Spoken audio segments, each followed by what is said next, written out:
संध्याकाळची वेळ. आरती ऑफिसमधून घरी परत येत होती. वाटेत ATM मधून तिने पैसे काढले. ते पैसे तिला गावी पाठवायचे होते. पैसे पर्समध्ये ठेवून ती घरी आली. दिवसभर काम करून ती थकली होती. थकवा जाणवत होता. घरी पोहोचल्यावर ती बॅग ठेवते, पाणी घेते. इतक्यात फोन वाजतो. Unknown number. आरती मनाशी म्हणाली. ती क्षणभर थांबते. उचलावा की नाही. शेवटी ती फोन उचलते.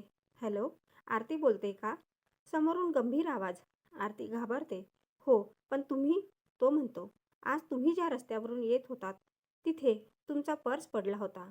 त्यात तुमचा ID कार्ड आणि पैसे होते, म्हणून नंबर मिळाला. आरती एकदम थक्क. तिला अजिबात कळलं नव्हतं की पर्स पडली होती. खूप खूप धन्यवाद.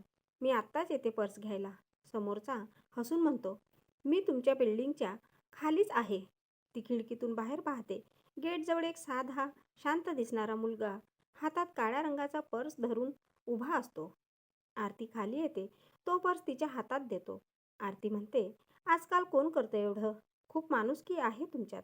तो हलकसं हसून उत्तर देतो, आपण एकमेकांना मदत केली पाहिजे. ती धन्यवाद म्हणताना विचारते, नाव तरी सांगा.